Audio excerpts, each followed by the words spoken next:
So many times people ask me, Nicole, why are you in the final expense industry? Why do you like to work with seniors? And as I ponder on that question, I often think about my own childhood, my upbringing, and my experiences. It goes as far back as being raised by my single parent mom, Carol V. Kelly. Love her and miss her so much. She was my best friend. She was there for me. We did everything together. And then in 1996, so much changed. In 1996, she stopped traveling and doing everything she loved to do. And I was living in Georgia and she was living in Michigan. And I said, Mom, why aren't you visiting me anymore? You were visiting once a month, you were traveling the world. What happened? And just as a matter of fact way, Mom said, I don't feel well. And I said, Well, go to the doctor.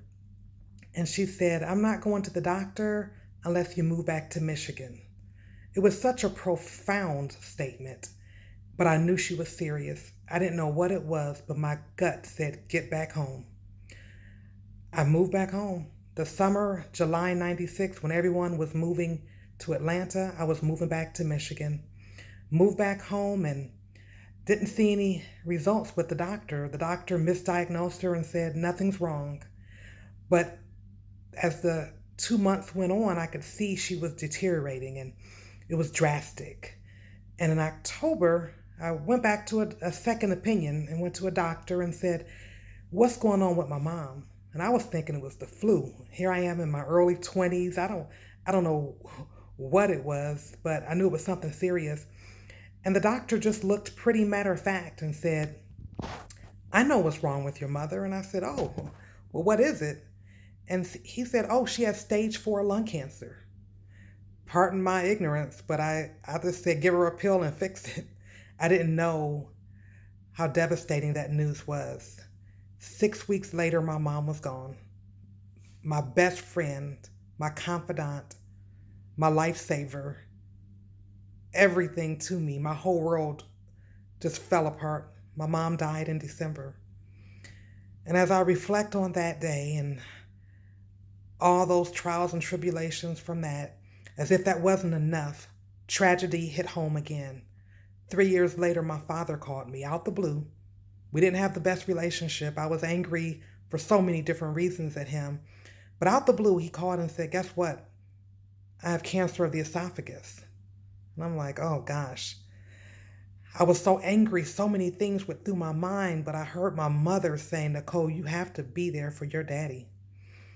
So I started traveling from Georgia to Florida to take care of him.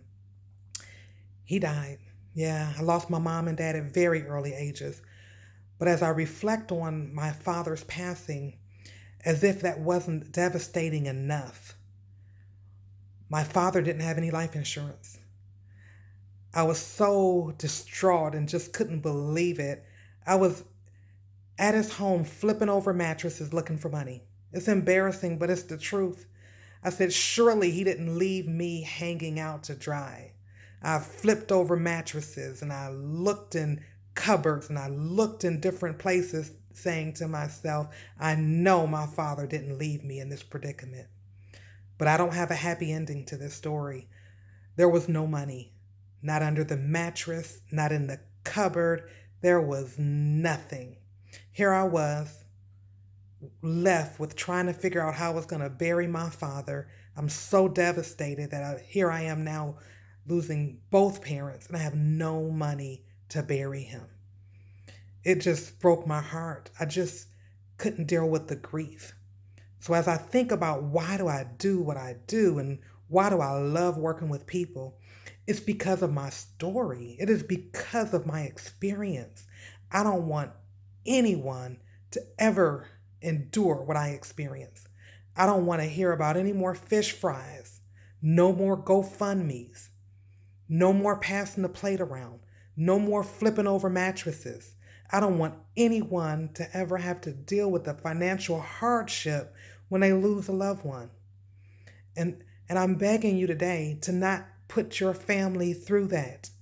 Don't let them deal with such a devastating thing of a financial burden when they've lost you. It's so heartbreaking to lose a loved one and then to have the financial restraints and hardship to go along with it is horrible. So I do this line of work, which I don't really consider work. I look at it as a service to my community. I do this because I love people. I don't want anyone to endure what I experience, and I want to protect families. I love being in the community. I love working with others, and that is why I do what I do. Thank you so much for even watching this video and paying attention and listening. And please take heed and protect your family.